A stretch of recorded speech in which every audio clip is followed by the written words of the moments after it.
Hello, my name is Mallory Messick, and this is my course reflection video. So to begin, I don't think that there's just one challenging part when it comes to interprofessional collaborative practice. I think it's just hard to pinpoint one, especially when there's so many things that go into a practice like this. So when it comes to IPCP, I would say communication, understanding professional roles, and unequal power are the biggest struggles that come to mind when I think about it. I would say communication because, as with many things, this is the most important skill to have. Having good communication, especially in the medical field, helps reduce medical errors and creates a good care plan that is most beneficial for the patient.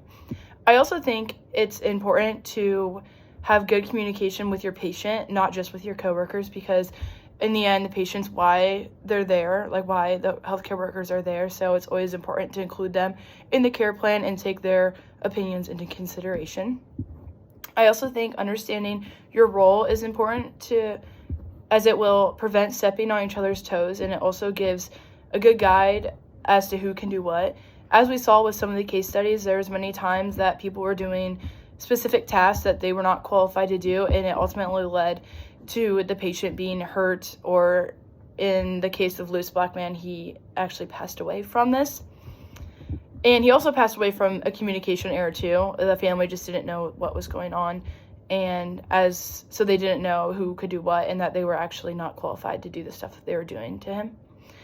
And lastly, I think unequal power is something that can also hinder IPCP, because if one person is given all the work, there is a risk for a mistake, and it may hinder the practice moving forward. Some of the key lessons I have learned from the interactions that I've had so far in this class and my team members is sometimes it's okay to disagree. Our team didn't disagree often, but there's a few times I wasn't happy with our own answers, but held my thoughts back because it seemed like everyone else in the group agreed. And looking back, it would be more beneficial to the discussion if I had said something had said something and shared what I thought, because it could start up a deeper conversation that could have given a better response in the end. Another key lesson that I've learned is how important it is to be prepared when it comes to IPCP. I could tell when people in my group, or even when I wasn't prepared or I was unsure of a question, because it was my first time hearing it. Looking over the material and having good predetermined ideas is important to any team, because it will help the conversation flow easily and it makes everything move a lot smoother and more efficient. And especially in the medical field, if you feel unsure, it's important to reach out to people who do know what they're talking about, because then they can help you and guide you in certain ways. Lastly, I learned how important it is to see a patient as a person and give them their own voice.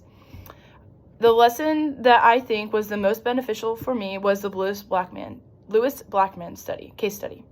This study showed me how often medical errors happen just by having poor judgment, being lazy, and not having good communication with everyone involved.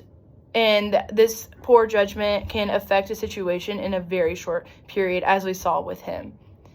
There was many unhuman things that occurred in this case, and it ultimately led him to die. After learning about Lewis Blackman case, my view on health policy also changed. I think people are doing their best to follow it, but as seen in this case, there are many incidents where a patient isn't being kept safe and healthy, and that is what the code is all about. It's important for healthcare workers to keep the patient safe, because that's the reason why they're there. That's the reason why they're seeking help, and those people should be able to give the care that they need and keep them updated with certain things in their case. I also think policies are hard to enforce, even if they are dire, that they follow them, because there's so many different positions in the medical field. It's hard to keep tabs on everything that is being done to every patient. There's so many different positions in the medical field. There's nurses, doctors, aides, dietary, everything that has an impact on a patient. That's why I think charting is so important in the field, because that gives the person a good way to look back and see what was done. And if they ask questions, maybe like if a patient asks questions that were maybe like 2 days ago, then the person on shift now can look back and tell the patient what happened 2 days ago and how it's helping them, how it's affecting them, that type of thing. And then they can also tell them what's working and what's not, and explain why, and explain different options that they have. So by not following healthcare delivery is hindered. By not following the policy, healthcare delivery is hindered because it adds a lot of distrust between coworkers and even the healthcare worker to the patient, as we saw with many of the case studies that we looked through throughout the course. The key takeaways I have from this course would be knowing your role will ensure successful interprofessional collaborative practice and communication. Also helps to make vital decisions for the patient and their care plan. Thank you.